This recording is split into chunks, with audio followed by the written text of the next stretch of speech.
Galera, chegamos aqui na Jewel Cave. Já vou pedir desculpa que eu não carreguei a câmera. Tá com 2 pontinhos. O tour aqui é 1 hora. E provavelmente que vai acabar a bateria. Então já acompanha a gente no Instagram, que vai ter muita coisa lá. Tá com 2 pontinhos, não sei quanto tempo eu vou conseguir gravar, mas eu vou gravar o máximo que eu conseguir, tá? E vou postar bastante coisa no Instagram.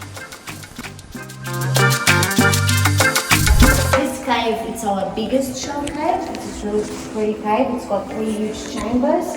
It's the biggest shell cave just for us to display to you guys. We've got more than 100 caves in our coast. Before we go down, take a look at this picture here.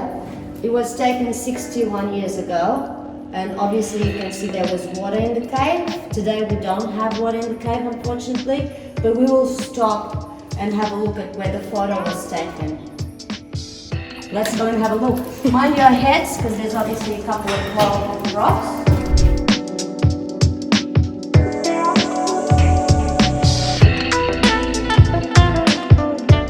Quite impressive. They came down, they had a look, they were like, wow, this is a massive cave. So for the next 2 years they came down, explored the cave, and in 1959 they opened it to the public.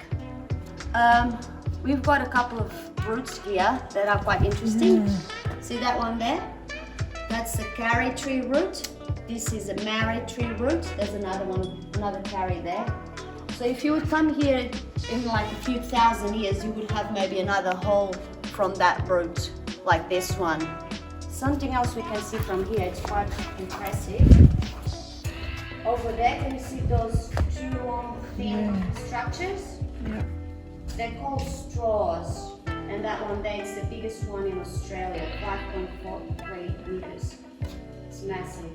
Does anyone know about formations? Have you been to any other caves? Nope. No. So these ones from the top, they're called stalactites. And the ones that grow from the bottom, they're stalagmites. And what happens, you've got all the limestone and you've got rainwater. So when it rains, the water percolates through the limestone and it grabs something called calcite or calcium carbonate, and that's the mineral that forms those formations.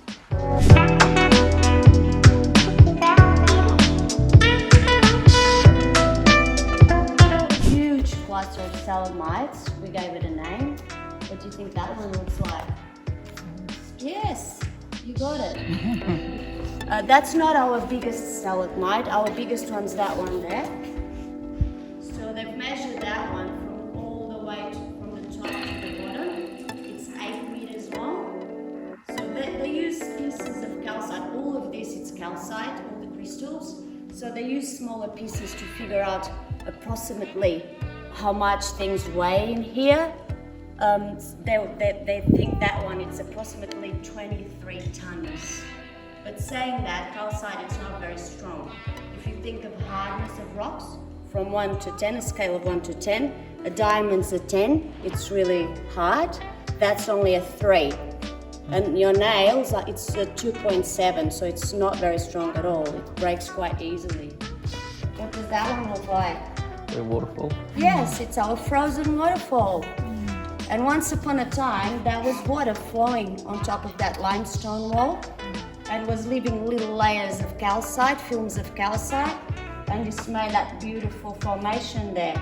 And the daughter of that man that I was talking about before that came into the cave for the first time, Cliff Spackman, his daughter got married down there. Oh, lucky girl. Yeah. E a vontade de tocar nisso aqui, rapaz. A vontade de pegar um tequinho. So what do you think these formations look like? You can call that cave popcorn, those ones there. Popcorn. These ones there. Yeah. But now we think it looks like coral. Coral, yeah. Yeah, so it's our coral wall. We had lots of water, and you would have had a lot of water down here as well. So we put some fancy lights for you to have a bit of a feel out how it would have been with a bit of reflection from that water.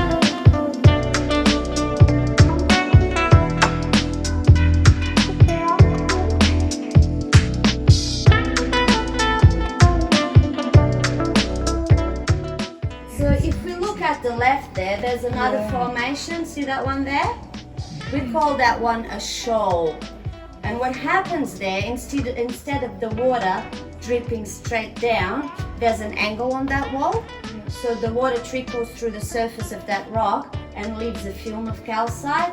And then the next water does the same again and again and again. And then you're left with a shoal. That one's quite beautiful because it's got some colors through it.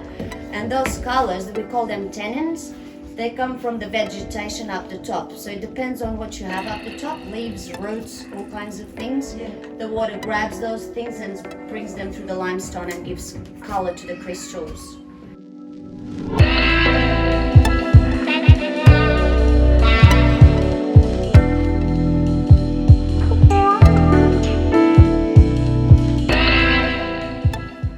Yeah, it was over here. So remember there was a boat and the person in the boat was actually looking at that, our organ pipes we call them. So we had a lot of water here and there will be a laser light coming, there we go.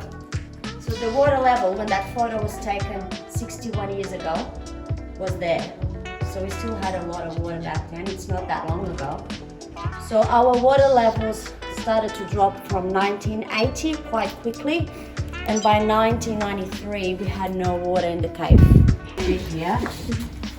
So this chamber here, if you go down a bit, you can see better. You can see a few markers there.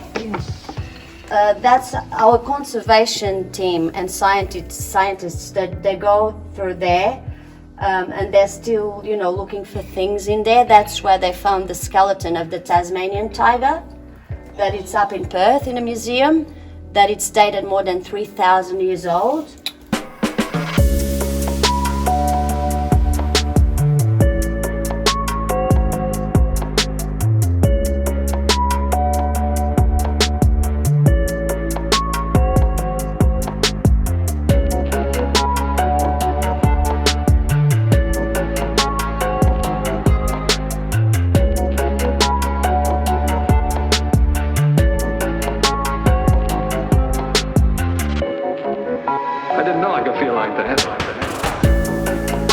There's a lot of water trying to come down.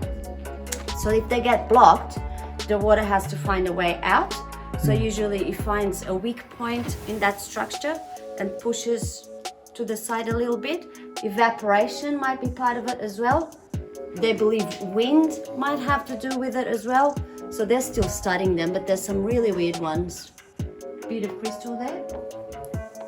We call it our ghost. I see a wizard. I can see a wizard. Yeah, or a person. Yeah. A lot of people say a woman because of the hair. Yeah. But I see a wizard with a pointy head. Yeah.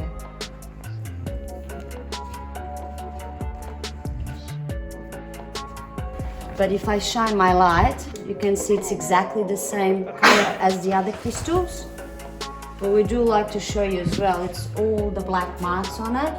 When we tell you that you've got oils in your skin that damage crystals, that's what happens to them when we touch. They get black marks and they lose their color.